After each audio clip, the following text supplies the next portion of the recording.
Hello Libra, Sun, Moon, Rising, and Venus signs. Kamusta kayo? Sana po inasa mabuti kayong kalagayan. Welcome back po sa Star Tarot. Kung bago kayo rito, welcome din po kayo. Please subscribe, like, share my videos, and leave me a comment kung nakaresonate po kayo. So first card po ninyo, we have Protect Your Dreams. Okay? Protect your dreams. You are the guardian of your precious dreams, and they are safe in your care. Keep them close to your heart until you're ready to release them. Okay?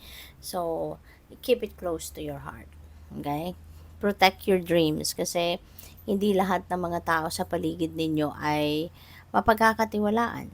No, hindi lahat ng mga tao sa paligid ninyo na maaari ninyong mapagkwentuhan ng inyong mga pangarap ay mapagkakatiwalaan ninyong talagang they will keep it a secret or they will support you or they will help you, hindi mo maaasahan yon. Kaya mas magandang proteksyonan mo muna yung kung anong mahalaga sa'yo, lalo-lalo na yung mga pangarap ninyo. Kasi you never know, diba? Baka meron kang mapagkwentuhan tapos inunahan ka na.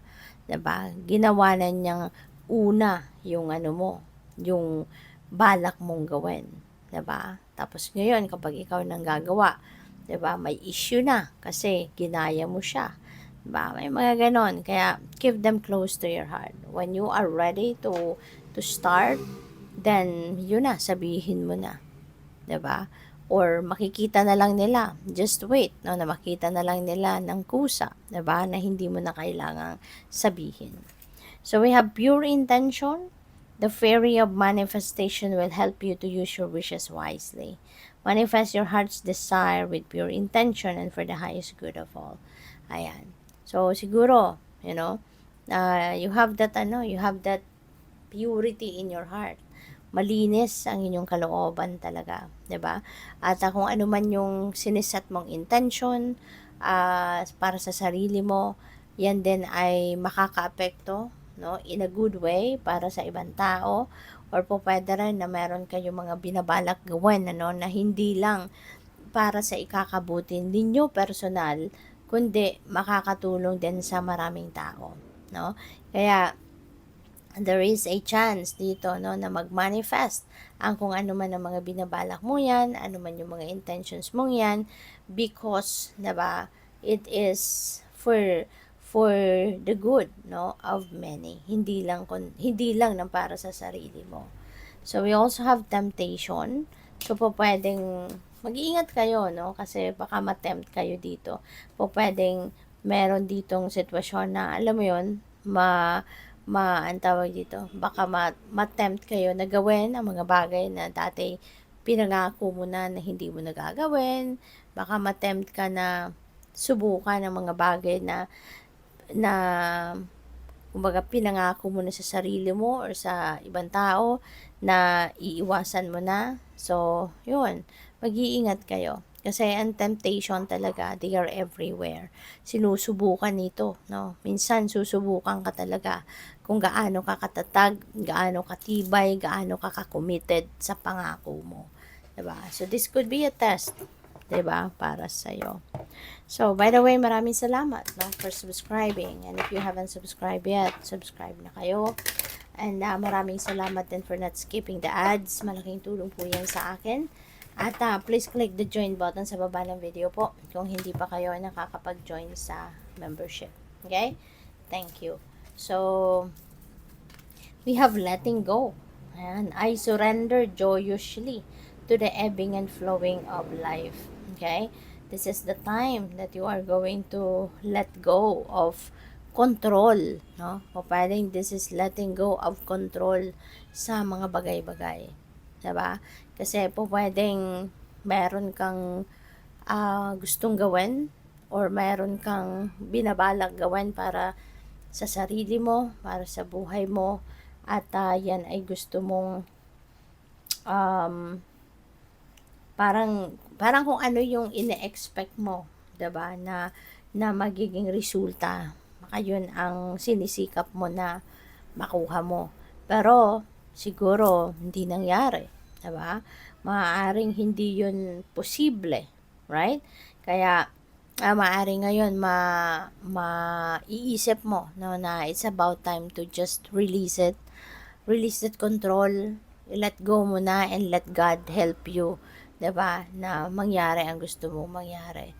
So ngayon, maaring marirealize mo na instead na ikaw ang magkokontrol sa mga pangyayari sa buhay mo, na wala namang, siguro hindi naman nagka-come to fruition kung anong binabalak mo, kaya siguro ngayon, ipapaubaya mo na lang ito sa Panginoon. Kaya ngayon, siguro, ipapaubaya mo na lang ito, no, sa universe. Siya na ang bahala sa'yo. So, what else? We have renewing your life.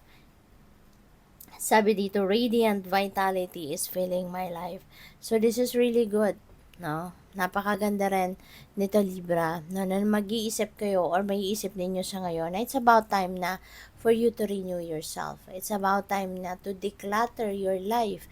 Kasi baka nararamdaman din ninyo, no? Na may mga bagay na mabigat. May mga sitwasyon, circumstances kayo sa buhay na nahihirapan kayo because, 'di ba, po pwedeng marami kang sama ng loob, pwedeng maraming nagpapabigat sa isip mo, nagpapabigat sa dibdib mo. There's so much negativity, negative feelings, siguro emotions, or even people, 'di ba? Maaring may mga tao din na nasa buhay mo na negatibo din ang epekto sa iyo. Instead na maka-impluwensya ng mabuti, ng maganda sa iyo, siguro mas lalong nakakasira ng diskarte mo. 'Di ba? So, pwedeng ganun. Or maaaring problema lalo ang dala sa'yo. Kaya it feels like to me, no, na you are going to declutter your life. 'Di ba?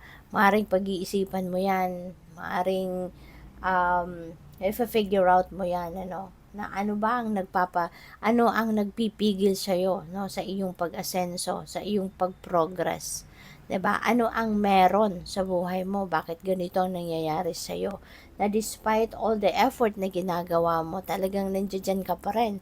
You are in a stagnant energy, 'di ba? And maybe ito yung mafa-find out mo na kailangan mo nang tanggalin, kailangan mo nang alisin sa buhay mo kasi marami pala na bagahe kang bitbit, kaya pala ang bigat no, ng buhay mo. Kaya pala ang hirap, no, ng circumstances na pinagdadaanan mo because there's so much toxicity and negativity in your life. So, pwedeng ito, no, yung malaking kahon na yan, ano, ipapasok mo dyan lahat ng clutter, lahat ng basura sa buhay mo. Whether that is tao, bagay, sitwasyon, you know, whatever it is that doesn't serve your highest good, papasok mo na yan dito, tatatapon mo na. No? And when you are releasing something, or when you have released something or someone in your life, ang pakiramdaman mo, ang gaan. 'Di ba? Magiging sobrang gaan ang pakiramdam mo. And there is so much space now para sa bago. Para sa mga bagong bagay, tao, situations na maaaring mas positibo ang hatid na energy sa inyo. Kaya good luck. So, we have following your bliss. Ito na yung makakapagpasaya sa'yo. You are going to see now kung ano yung magagawa mo na siya palang magpapasaya sa'yo. Kasi nga, wala na, hindi na foggy ngayon ang isip mo, ang damdamin mo, na clear ka na, 'di ba, of clutter, na wala na yung mga pagulo sa buhay mo. Kaya ngayon, makikita mo na ito yung makakapagpasaya sa akin. This is what I'm going to do. Yung ganun, no? So, good luck sa'yo. Thank you for watching. Love and light. Namaste.